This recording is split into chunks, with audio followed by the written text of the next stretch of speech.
En nuestro país, la ley prevé la participación de la sociedad como miembros de un jurado.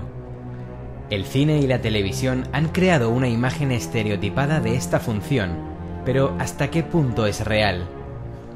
¿Es factible manipular a un jurado? ¿Cómo se llega a ser jurado? ¿Cuál es el papel de un jurado en la justicia española? ¿Realmente todo el mundo tiene capacidad objetiva de juzgar a los demás o puede subjetivarse su opinión mediante técnicas? Para hablar de todo ello, en la tertulia de hoy nos acompañan Míriam Alfagual, fiscal, jurista e investigadora de la Universidad Internacional de Cataluña; Ángel García, licenciado en Psicología e inspector jefe del Cuerpo Nacional de Policía; y el doctor Bernat Noel Tifón, perito psicológico forense y profesor del Máster Universitario Oficial en Psicopatología Forense, Legal y Criminológica. Bien, pues continuamos en Tierra de Sueños. Gracias por estar ahí. Vamos a hablar de temas que tienen que ver con la jurisprudencia, con la justicia en sí. Y para ello nos acompañan dos insignes tertulianos de este programa que todos ustedes ya vienen conociendo desde hace tiempo, no solamente aquí, sino también en el programa de radio que me honro presentar, el de Luces en la Oscuridad, en Punto Radio, cada fin de semana. Les invito a que compartan también con nosotros a partir de la 1 de la madrugada hasta las 6 esos momentos álgidos, importantes, que la radio viene manifestando hace más de 21 años, casi 22 en septiembre. Bueno, pues paso a presentarles a todos ustedes a Ángel García, licenciado en Psicología, inspector jefe del Cuerpo Nacional de Policía. Ángel, muy buenas noches. Buenas noches, Pedro. Bienvenido, Ángel. Gracias. Hoy vamos a hablar de coacción a un jurado, ¿verdad? Yo no sé hasta qué punto, Ángel, dentro de tu trabajo, eso lo ves tú habitualmente por parte de los malos, entre comillas, ¿verdad? De los delincuentes, sabiendo quién va a estar de jurado, pues quién va a ser, desde el abogado, desde el fiscal, desde el propio juez o jueces, decir, oiga, que tenemos una familia detrás como si habláramos de las mafias italianas. Bueno, son personas, están elegidas para hacer un determinado trabajo en función de una actividad social y evidentemente están sometidas a presiones. La cuestión es si esas presiones se pueden traducir desde el punto de vista de las mafias en coacciones para derivar luego en una u otra disquisitoria dentro de lo que se va a juzgar, pero más lo que se va a producir van a ser las manipulaciones que hay dentro de la propia sala por el hecho de relacionarse personas entre sí y no estar básicamente sujetas a las emociones que se producen dentro de la sala, que eso sí que va a ser muy importante y decisivo en un juicio.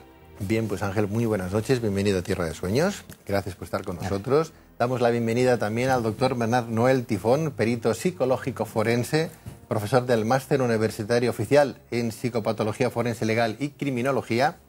Doctor Noel Tifón, muy buenas noches. Buenas noches, Pedro. Bienvenido. Gracias. Ángel, nuestro inspector jefe del Cuerpo Nacional de Policía, nos habla también de esas emociones que tú bien conoces, ¿no? Sí.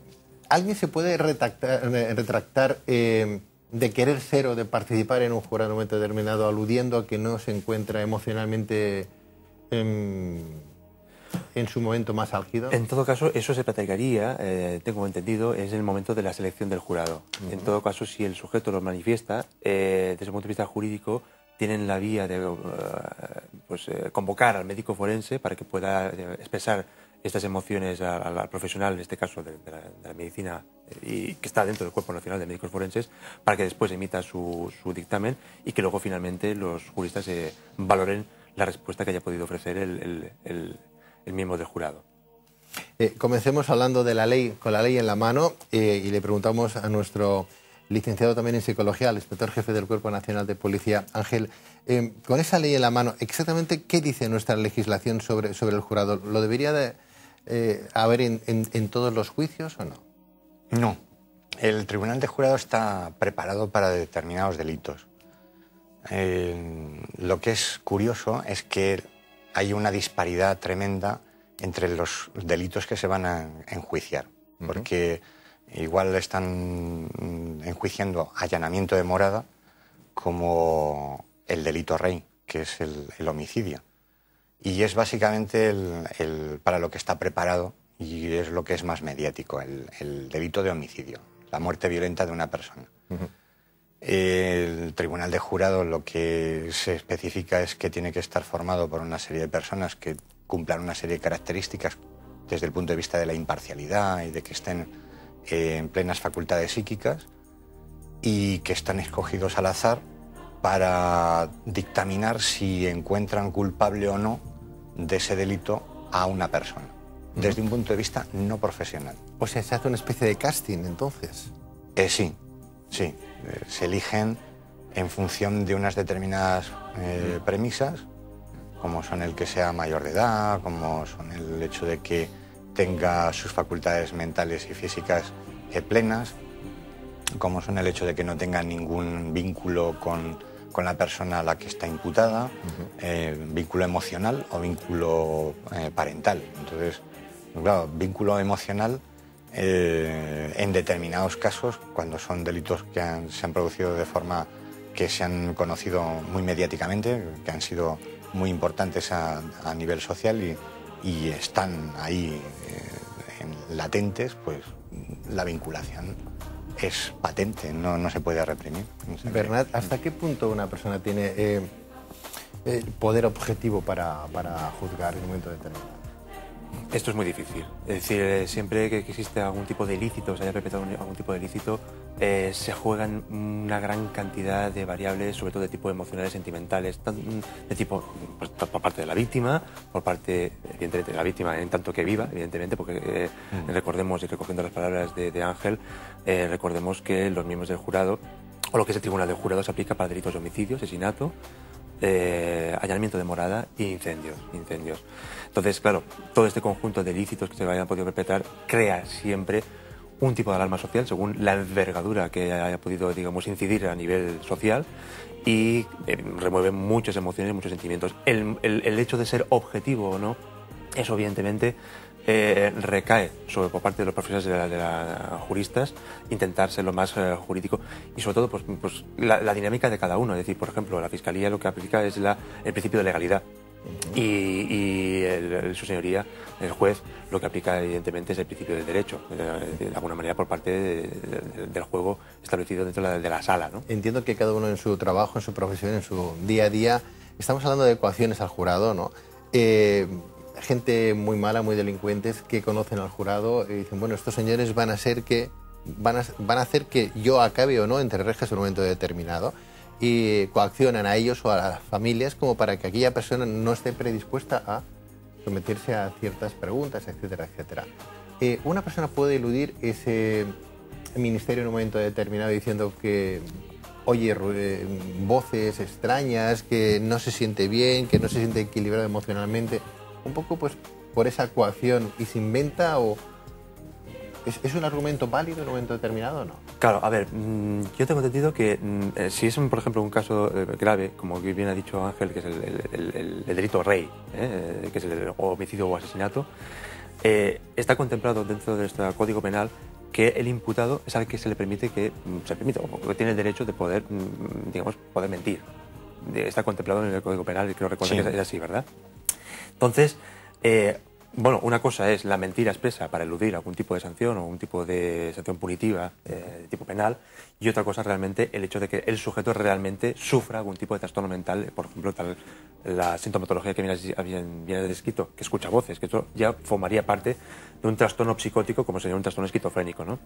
Claro, si estuviésemos hablando, como es el caso, un trastorno esquizofrénico que supone un trastorno mental grave o severo, esto está contemplado con el artículo 20 de nuestro Código Penal, en el que el sujeto, si en el momento de perpetrar el delito o el ilícito, ya un homicidio, un asesinato, se puede demostrar que en el momento de la comisión de ese delito realmente estaba bajo el influjo de un trastorno mental tan grave como es el trastorno esquizofrénico o un trastorno psicótico, con todos mis respetos, evidentemente, a este tipo de colectivo de enfermos mentales, esto le va a rebajar la pena e incluso puede salir inimputable. ¿Sí, Ángel? Sí. O sea, el tema de la imputabilidad viene de mano de que no sufra un trastorno grave. Y el tema de las coacciones, más que coacciones, yo hablaría de manipulación al jurado, en el sentido de que se están incluyendo una cantidad de variables al interrelacionarse las partes dentro de la sala. Y eso puede derivar en que el jurado que no es profesional y que le encargan una labor en la que tiene que decidir la culpabilidad o no del sujeto, esté sometido a una presión psicológica que haga que derive en justamente lo que no es y se transmita en el hecho de que luego den un veredicto que no sea conforme a lo que sea justo, ¿no? sino a lo que a ellos les parece que sea justo. La gravedad de la situación de un tribunal de jurado es que se permite que un grupo de personas mantengan un veredicto de culpabilidad o inocencia y que en función de ello los profesionales que están en la sala admitan en función de ese veredicto cuál va a ser la pena, que es la función entonces de los profesionales, del juez y de las partes que están interviniendo allí, que son igualmente el fiscal como el abogado defensor del imputado o los peritos y los testigos que están incluyéndose dentro de todo aquel escenario que se monta, que es la propia sala de juicio oral, y que están relacionándose con sus testimonios, claro. Hablas, Ángel, de esa presión que siente el jurado en un momento determinado. Claro, es gente que no conoce el momento, la situación, está fuera de su ámbito laboral o de trabajo diario, ¿no? La presión, ya no mediática, sino la presión del fiscal, que es el que está acusando al supuesto, ¿no? Que yo no sé si hay algo más también de dramatización al respecto, pues para incentivar esas emociones que antes comentábamos. Lo vemos en televisión, en algunas películas de esas donde incluso los jurados a veces les da hasta miedo decir que aquella persona es culpable, ¿no? Bueno, hablamos de esa presión. Primero, la del supuesto criminal, ¿no? Y de sus gentes sobre el jurado. La presión de la fiscal, en este caso también, porque está aludiendo constantemente que aquella persona es el malo de la película, ¿no? Los jueces, bien puestos en su situación, escuchando y observando todo, porque ahí se escucha y se aprecia absolutamente todo, incluso el lenguaje no verbal, ¿verdad? Correcto. Y luego la parte mediática, la parte de fuera, todos, sus propias gentes. Desde luego, el tema emocional está más que presente, ¿no? En esa presión, ¿no?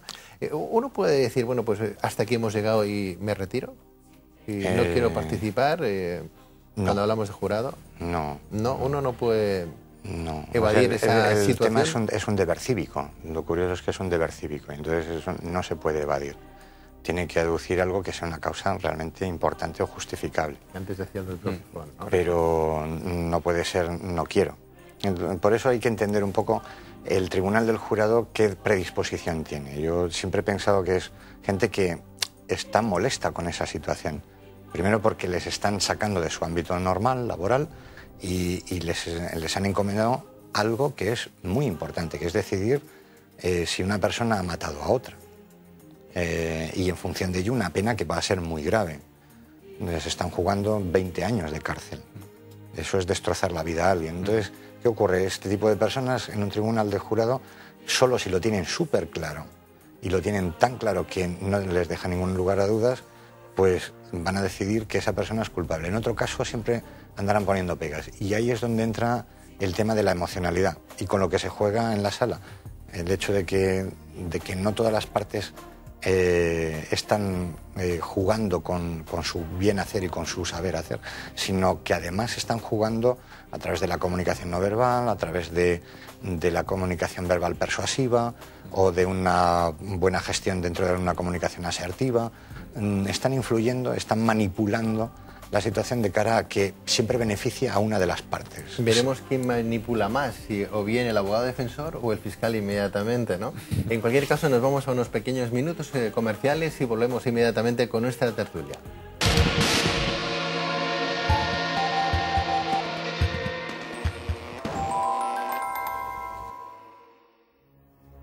Bien, después de esos pequeños mensajes comerciales vamos a seguir hablando de coacción al jurado y lo seguimos haciendo con Ángel García, licenciado en Psicología, inspector jefe del Cuerpo Nacional de Policía, y con el doctor Bernard Noel Tifón, perito psicológico forense, profesor del Máster Universitario Oficial en Psicopatología Forense Legal y Criminología. Bien, nos habíamos quedado, mejor dicho, a los dos con quién es más asertivo, quién es más partidario de dramatizar o no dramatizar, quién utiliza más sus exposiciones pues para incriminar ¿El fiscal o el abogado defensor? ¿Quién de las dos partes coacciona un poco más quizás al jurado? A ver, el momento de la sala, cuando se está celebrando el juicio, eso es común entre nosotros, que la gente que ya conocemos el ámbito, es un teatro. Es un teatro evidentemente, que se está celebrando un teatro, entre comillas, evidentemente, de un acto que se ha perpetrado, de un ilícito, y que se va a repercutir en el tipo de condena que se va a aplicar en el presunto culpable y las repercusiones futuras que esto le puede acarrear en cuanto a la privación o no privación de libertad. Bien es sabido que de alguna manera cada una de esas partes, fiscalía, abogado defensor, acusación particular, evidentemente van a ejercer una influencia a efectos de poder obtener unos intereses particulares de cada uno, de la parte que evidentemente le toca. Por parte del presunto culpable, imputado,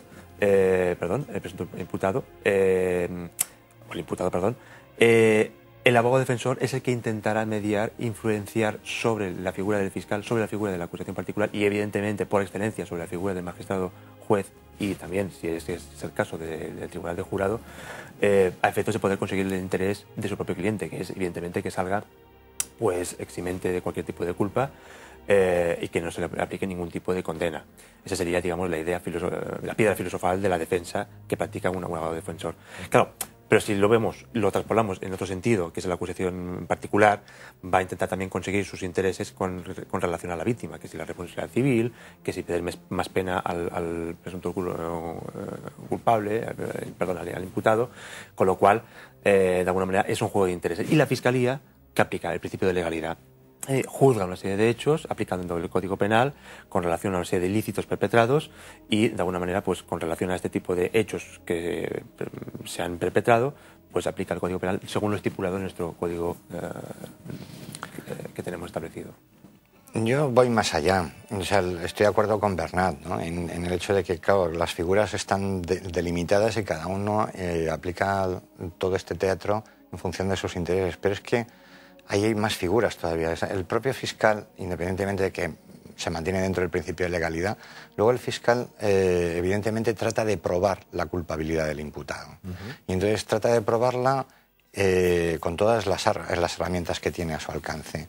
Y lo primero que sabe es que se están manipulando emociones y que evidentemente lo primero que tiene que hacer es advertir esas señales para frenar ese tipo de manipulaciones por parte de la parte contraria, que sería el letrado, pero al mismo tiempo pues no puede evitar, según la transparencia o según la profesionalidad o la experiencia que tenga el fiscal o la fiscal que actúe en este caso, pues para emplear también herramientas de comunicación asertiva y persuasiva, evidentemente, porque todo eso se aprende. Claro, porque un fiscal o un letrado defensor, si conocen el mundo de la psicología, desde luego tiene unos puntos más que ganados a ganar. Claro, aquel pleito, ¿no? La capacidad de influencia, la capacidad de negociación, pero toda la dinámica interna que se sucede en la sala, evidentemente hay una gran figura que estamos dejando de lado ahora en estos mismos momentos en este debate, que es la figura de su señoría, el juez. Que el juez es el que modera el debate. Entonces, al moderar el debate, es el que otorga palabra, el que pueda, digamos, decidir, digamos, que si hay pues, el turno de palabras. Y por tanto, eso es una figura también muy importante, porque es que, por excelencia, y está recogido en un artículo de la Ley de Enjuiciamiento Criminal, que es que la figura de su señoría, el juez, es el que tiene que moderar el debate, sobre todo en momentos en que exista mucha tensión, que lamentablemente existen estas tensiones y muy acusadas.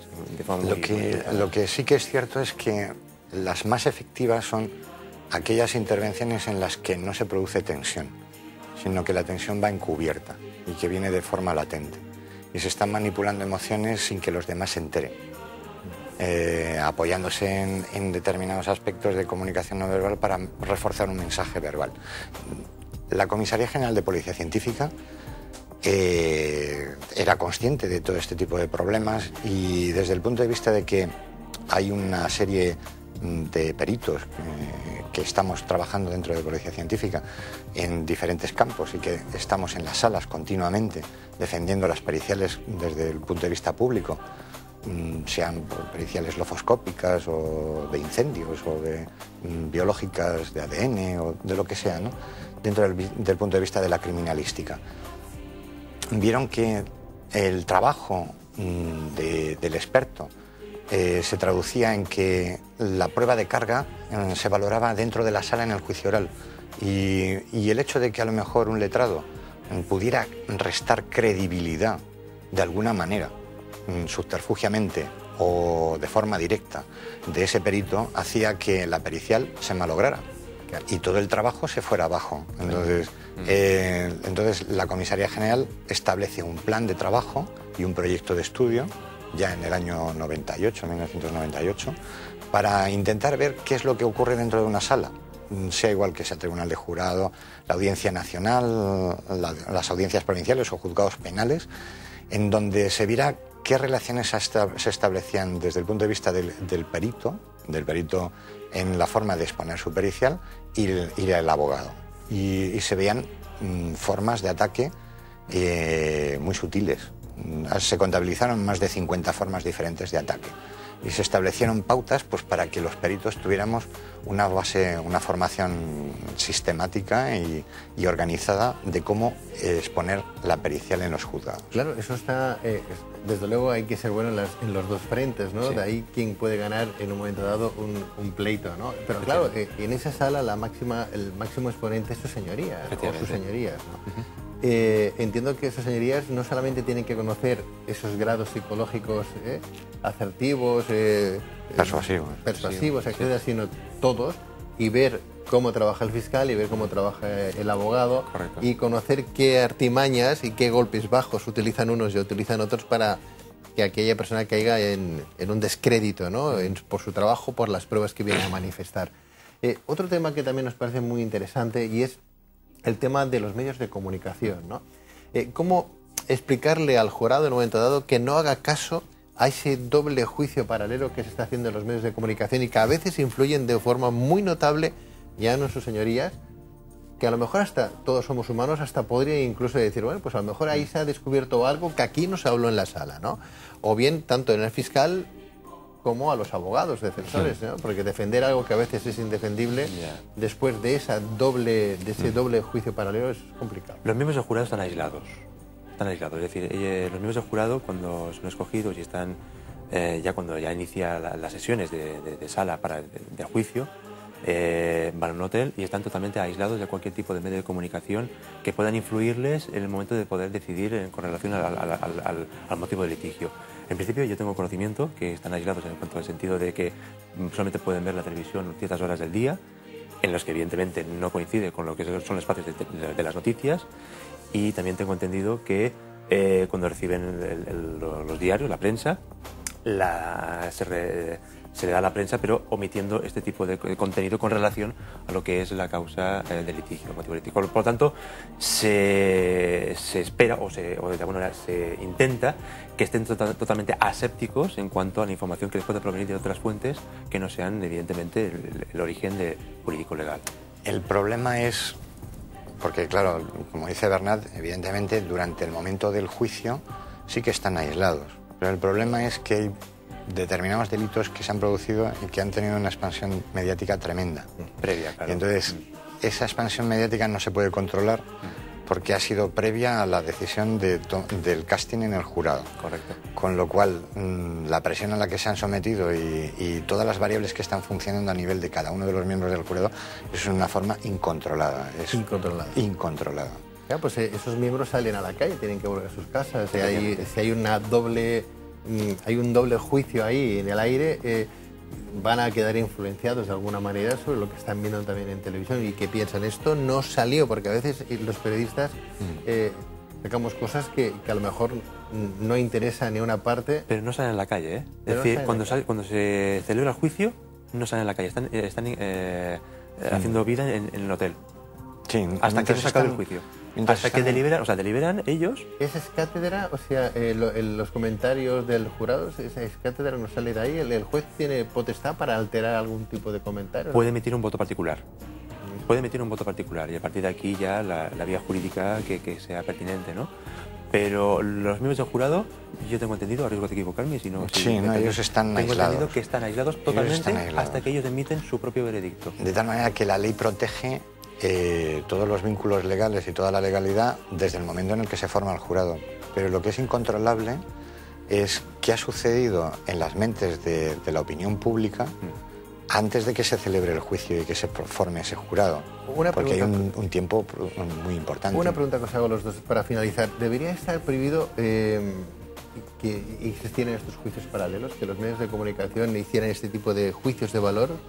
Se hace difícil porque la libertad de expresión existe. Entiendo. Es imposible. Lo que hay que poner en entredicho más bien es la fiabilidad y la validez de lo que es un tribunal de jurado. Eso es lo que hay que poner en duda, realmente. Bueno, pues yo agradezco mucho a nuestros invitados de esta noche en Tierra de Sueños, al profesor Ángel García, licenciado en Psicología, inspector jefe del Cuerpo Nacional de Policía, que haya estado con nosotros. Ángel, muchísimas gracias. Gracias, Pedro. Un placer. Gracias, un placer Ángel. para mí también. Gracias. Y al doctor Bernard Noel Tifón, perito psicológico forense, profesor del Máster Universitario Oficial en Psicopatología Forense Legal y Criminología. Doctor Bernard Noel Tifón, gracias. Muchas gracias, Pedro, como siempre. Nos vamos viendo en este programa. Gracias a los dos por participar, gracias. Tenemos más temas en Tierra de Sueños, no se me vayan.